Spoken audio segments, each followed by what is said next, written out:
Very good morning to all of you. Myself Manoj Kumar Sharma. Today you are most welcome in this video of plus one class subject accountancy. Today we will discuss the need of depreciation and the basic elements of depreciation. आज की video में हम ये discuss करेंगे कि ह्रास क्यों लगाने की आवश्यकता है, ये क्यों लगाया जाता है और ह्रास को लगाते समय हमें कौन कौन सी बातें जो हैं वो ध्यान में रखनी है। पिछले वीडियो में हमने आपको बताया कि ह्रास क्या होता है, जिसमें हमने आपको बताया कि डेप्रिसिएशन जो है, ह्रास जो है वो किसी भी संपत्ति के लगातार प्रयोग करने से उसके मूल्य में निरंतर जो कमी आती है उसे हम ह्रास कहते हैं। Depreciation is the permanent and gradual decrease in the value of asset.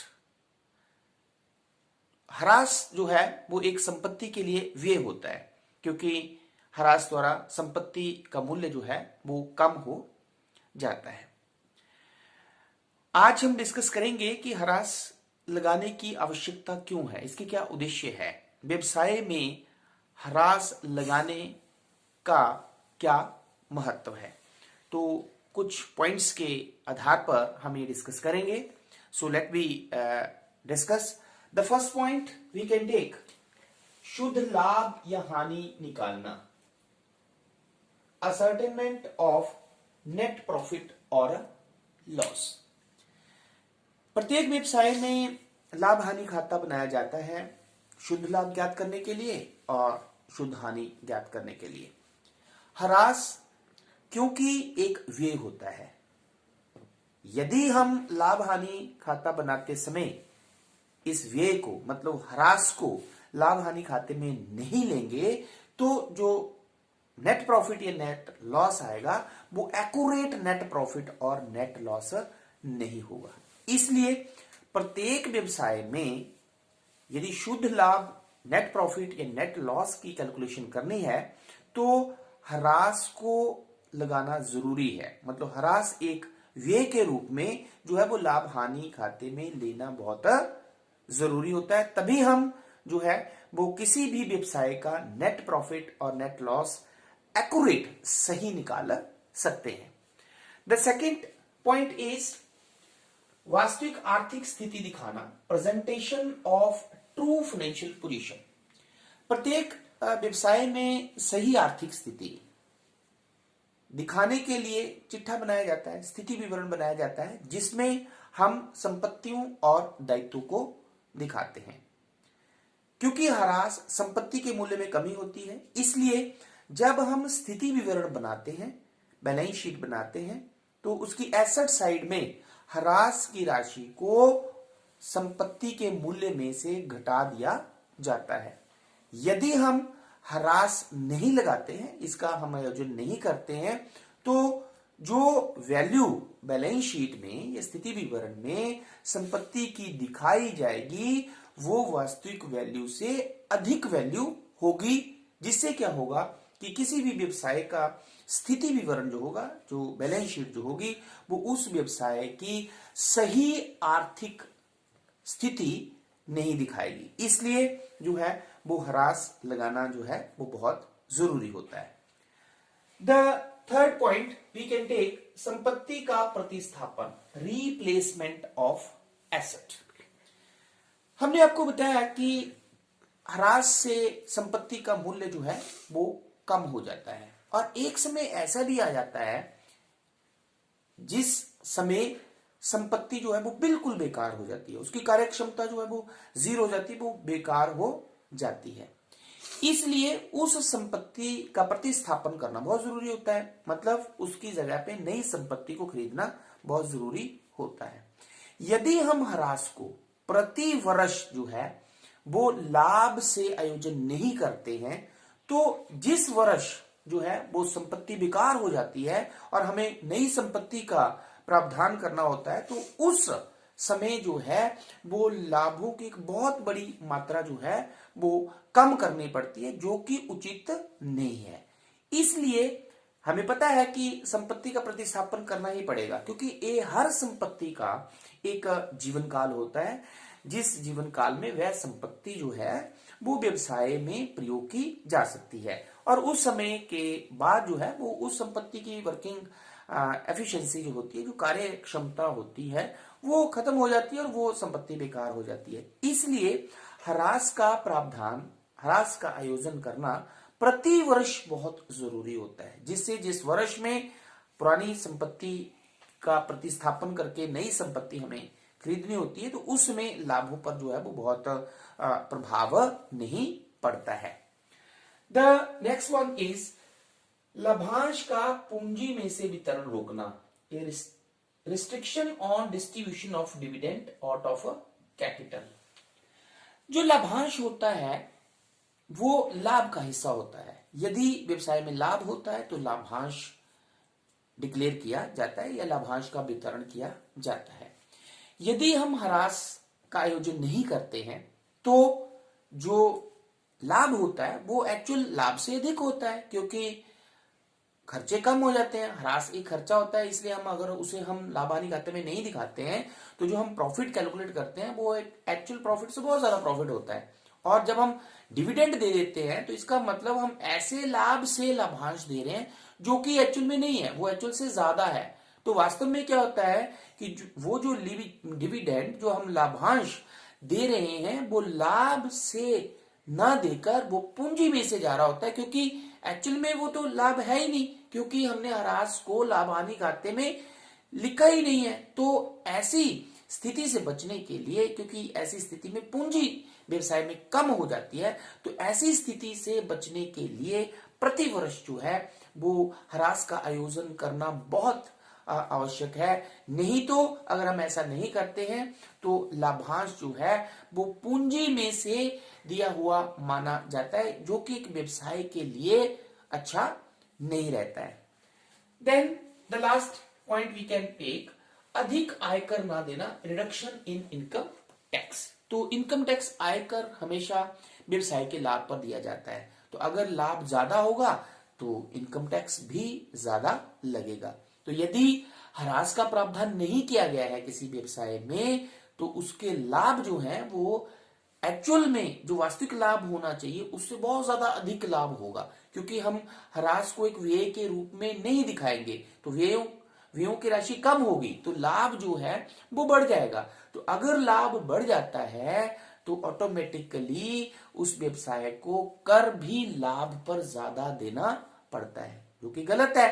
तो इसलिए प्रत्येक व्यवसाय में प्रति वर्ष जो है वो ह्रास का आयोजन करना बहुत जरूरी होता है। तो इन कुछ पॉइंट्स के आधार पर जो है आप ये निर्णय ले सकते हैं कि हाउ इंपॉर्टेंट इट इज, ये कितना आवश्यक होता है कि ह्रास का आयोजन व्यवसाय में हमें करना चाहिए। Now we will discuss the points to be remember while calculating the depreciation, या जब हम ह्रास लगाएंगे तो उससे पहले हमें कौन कौन सी बातें जो हैं वो ध्यान में रखनी है। The first point is which is very important, it is actual cost of the asset, जिसे हम संपत्ति का वास्तविक मूल्य कहते हैं। ह्रास हमेशा जो है वो actual cost of the asset, संपत्ति के वास्तविक मूल्य पर लगाया जाता है। अब ये वास्तविक मूल्य क्या होता है? वास्तविक मूल्य जो होता है, एक्चुअल कॉस्ट जो होती है, doesn't mean only the purchase price. इसका ये मतलब नहीं है कि सिर्फ जो जितने रुपए में हमने वो संपत्ति खरीदी है वही उसकी एक्चुअल कॉस्ट है। नो, इसका मतलब होता है एक्चुअल कॉस्ट जो हो तुम्हारे पास होती है purchase price plus installation expenses. Installation का मतलब क्या होता है? उसको लगाने के लिए जो हम खर्चा करते हैं, वेजेस हुई, कैरेज हुई, या उसको इंस्टॉल करने के लिए जो भी हम खर्चा करते हैं वो भी उसमें इंक्लूड कर लिया जाता है। फॉर एग्जाम्पल, हम एक एग्जाम्पल लेते हैं कि मान लो हम एक मशीनरी खरीदते हैं 50,000 रुपए की, ठीक है। तो 50,000 रुपए की हमने मशीनरी खरीदी मार्केट में। अब मार्केट से हमारे प्रोडक्शन प्लेस जहां पे हम प्रोडक्शन करेंगे वहां तक लाने के लिए कैरेज देना पड़ेगा। तो मान लो 5,000 रुपया हमने कैरेज दिया। अब ये मशीनरी हमारे प्रोडक्शन प्लेस पे पहुंच गई।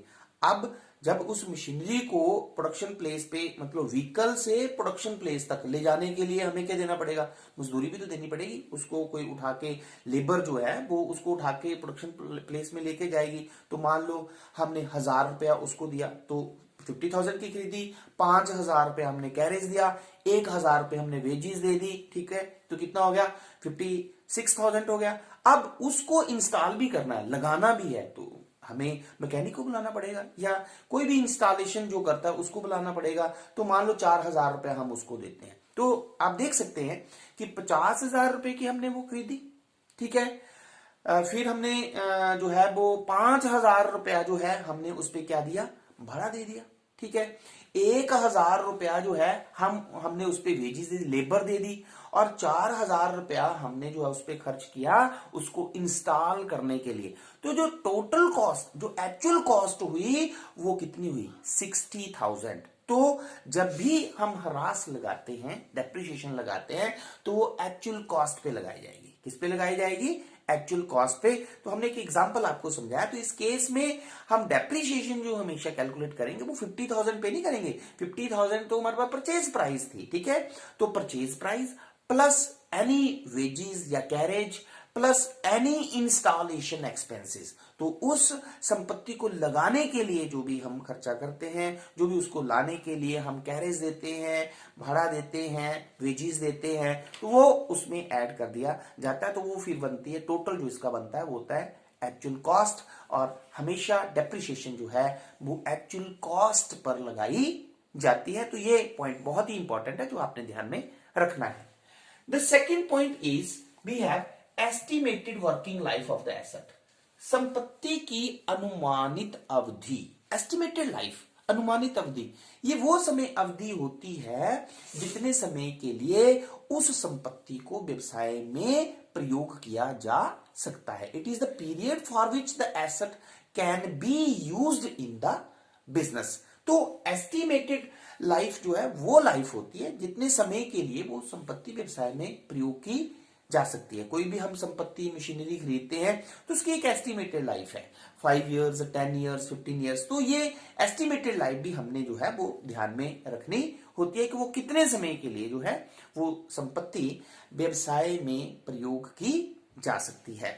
देन द थर्ड पॉइंट जो हमने ध्यान में रखना है, it is scrap value of the asset. संपत्ति का अवशिष्ट मूल्य, scrap value. Scrap value of asset या इसका संपत्ति का अवशिष्ट मूल्य से, स्क्रैप वैल्यू से क्या अभिप्राय होता है? It is the value of asset sold at the end of estimated life. ये संपत्ति मतलब एक जो अनुमानित जीवन काल होता है उसके बाद जो संपत्ति कितने रुपए में बिक सकती है, 1,000, 2,000 में, वो उसका अवशिष्ट मूल्य होता है, स्क्रैप वैल्यू होते हैं। मतलब after the estimated life.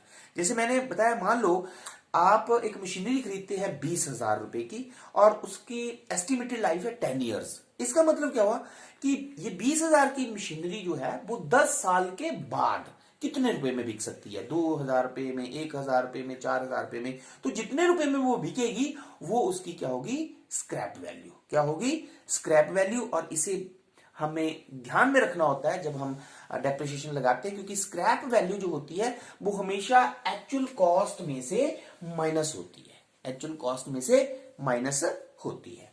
Then the fourth point जो हमने ध्यान में रखना है वो क्या है, कैपिटल एक्सपेंडिचर, पूंजीगत व्यय।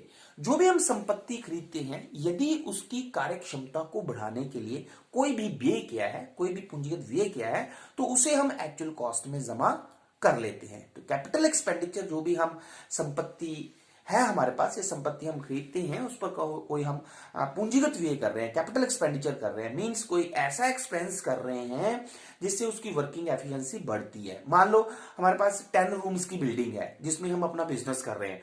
अब हमने उन 10 रूम्स की बिल्डिंग है, उसकी वैल्यू है 2 लाख रुपया। अब हम 2 रूम और बना लेते हैं, मतलब हमारे पास, तो ये 2 रूम हम जब और बना लेते हैं तो इन 2 रूम्स की मान लो वैल्यू है 2 लाख रुपया। तो अब हमारे पास टोटल बिल्डिंग की वैल्यू जो है वो हो गई 12 लाख रुपया। तो कोई भी ऐसी राशि जो हम संपत्ति की कार्य क्षमता को बढ़ाने के लिए करते हैं, वो पूंजीगत व्यय करते हैं, तो उसे हम जो है वो एक्चुअल कॉस्ट में जमा कर लेते हैं।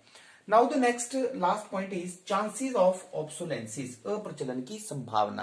अप्रचलन का मतलब होता है न्यू टेक्नोलॉजी के कारण पुरानी संपत्ति के स्थान पर हमें नई संपत्ति को जब खरीदना पड़ता है। तो यदि भविष्य में अप्रचलन के चांसेस जो है वो ज्यादा होते हैं, तो हम जो है वो लाइफ ऑफ द एसेट होते हैं उसको हम कम कर देते हैं, और जो रेट होता है डेप्रिसिएशन को का जो होता है वो बढ़ जाता है। तो चांसेस ऑफ ऑब्सोलेंसिस भी जो है वो डेप्रिसिएशन लगाते समय हमें ध्यान में रखना होता है।